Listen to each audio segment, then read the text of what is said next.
Good day, everyone. I'm Derek Meyer, and welcome to Bend, Oregon. The history of this town is filled with drama. Stay tuned to hear just how Bend, Oregon came to be. Bend, Oregon is located in Central Oregon, about 160 miles southeast of Portland. The airport is about 17 miles outside of Bend in a nearby town called Redmond. So just how did Bend, Oregon come to be? Also, these are general facts about how Bend came to be, loosely reiterated just for your entertainment purposes. As it is documented, one of the first pioneers to land in the area was Peter Skeen Ogden in 1825. But the story goes that he continued on up past Crooked River, through Prineville, and east into the John Day. About 10 years later, in 1834, did Nathaniel Wyeth and his crew come from the Columbia River Basin camp back this direction looking for beaver. The Wyeth Trail was completely erased when the next explorers rolled into the area. Enter John C. Fremont. This guy was quite a character. He randomly pulled up to the west side of Bend and took a cannon and just shot it over Tumalo Creek just to kind of see what would happen. They proceeded on south to the Klamath Marsh area before crossing the highlands into Lake Country. It is told the gold hunters crossed close to the present Bend area in their rush to the John Day Valley at that time, which was a total hot spot for golden pebbles in 1862. In July of 1874, a pioneer stockman and a few others rolled into the area and filed on the same land now that is called Farewell Bend. So it was obviously a hot spot back then as well. So get this, John Y. Todd, back in 1877, ended up buying Bend for $60 and 2 saddled horses. They bought Bend for $60 and 2 saddled horses. The Pioneer Ranch was now near the former Brooks Scanlon plant, which we now know today as the Old Mill District. So it is told, as the ranch travelers exited the area, the last view of the Deschutes they saw in the majestic sweeping mountains and the Great Bends, that's how it obtained its name, Farewell Bend. In the late 1870s, there was some controversy of the newly found area. William H. Statz filed a claim on the Deschutes area, now named Farewell Bend, which was owned at that point by John C. Sizemore and John Y. Todd, and made a rival bid for travelers in the area. There was never a thought of an eventual town or city in the present Bend locale in these pioneer days. But on a spring day in 1900, there arrived the present site, covered wagon, Mr. Alexander M. Drake, a Midwest capitalist who had heard of irrigation possibilities in the upper Deschutes River. He founded the Pilot Butte Development Company, and the nucleus of Bend started to come to be with the construction of a lodge. Bend became incorporated by a vote of the people in 1904, which officers taking over their duties in January of 1905. A.H. Goodwill A.H. Goodwill was the first mayor of Bend, Oregon.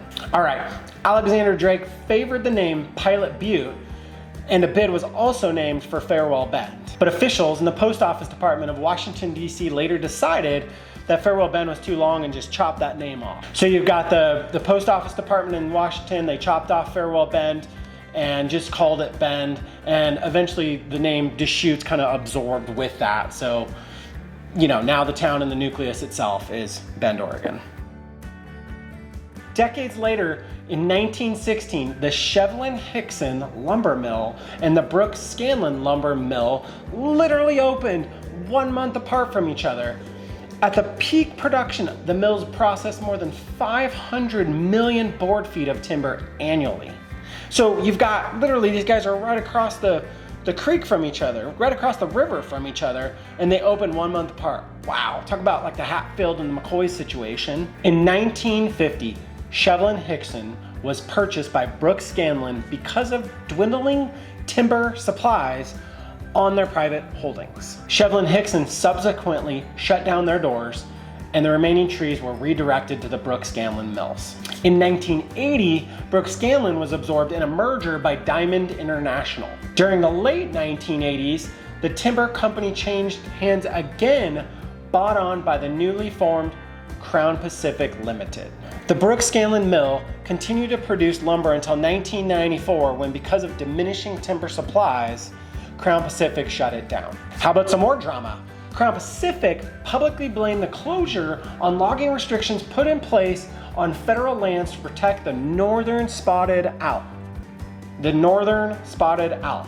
Over time, when the available harvest on the company's remaining private lands dwindled, the company became increasingly dependent upon federal government lands for subsidized timber sales off the public lands. When those sales could no longer be sustained, the mill found itself without a reliable source of timber. So we got Ben Sellers coming in looking for beaver. We got another Midwest capitalist looking for irrigation and farmland. This other guy shoots a cannon across Tumalo Creek. You got 2 post offices, 2 lodges fighting for travelers coming through the area. The town literally has 2 names. Drake comes in and just decides to put it all back together, and we're calling it Ben. 4 families, 2 lumber mills, open 1 month apart from each other, just across the river from each other, fighting for timber sales for the next 30 years. One absorbs the other, and then a big company comes in and gets shut down because of the northern spotted owl. Bend was a pretty sleepy mill town up until the 1970s, according to BendOregon.gov's Historical Collection Society. It averaged about 5% growth year over year, and we now have just over 100,000 people. When I talked to longtime Bend residents, I have found that they really didn't start feeling it until after the Great Recession. It didn't feel like people were really starting to move to the area until 2012. As a mortgage lender, I'm seeing more and more folks migrate from the big city life to our small town, and why wouldn't you? It's a beautiful place. Bend is 3,623 feet in elevation. It has over 300 days a year of sunshine and is a fairly dry climate. It's currently got the nickname the High Desert. It truly is insane the amount of things you can do here, from world-class mountain biking, camping, hiking, mountain climbing, golfing, beer drinking, floating the river, paddleboarding, trail running, fly fishing, water skiing, snow skiing. There are literally endless amounts of things you can do here. Every single one of these things is 30 minutes or less from your door. Now named one of the top cities in the country, it's really no wonder why Bend has seen such explosive growth over the last couple of years. Look, it's really tough to showcase Bend. It really is. We all have that one spot on earth that we just love and adore, and we don't want to share it with the world. It's our magic spot. But I hate to tell you this, it's too late. Bend's on the map. Boulder, Palo Alto, some bold claims there, but I realize that there's some beautiful places on this earth to live, and Bend is now one of those. All right, here's my shameless plug. I know you're watching this YouTube video, you're exploring Bend to see if it makes sense to you. If you're in the need for a residential home loan or a real estate need in general, my name's Derek Meyer. I'm with Hixon Mortgage Co. I'll invite you to get in touch with me first. My office is located right in the heart of all that drama in the Old Mill District. Also, if you enjoyed this content, I'll ask you to smash that like button and subscribe to our channel. Write any comments below. I don't really care what you do, just make sure you watch it and share it with all your friends, okay? And if you are in need of a residential home loan in Bend, Oregon, my name's Derek Meyer, look me up, happy to help. Have a great day and thank you.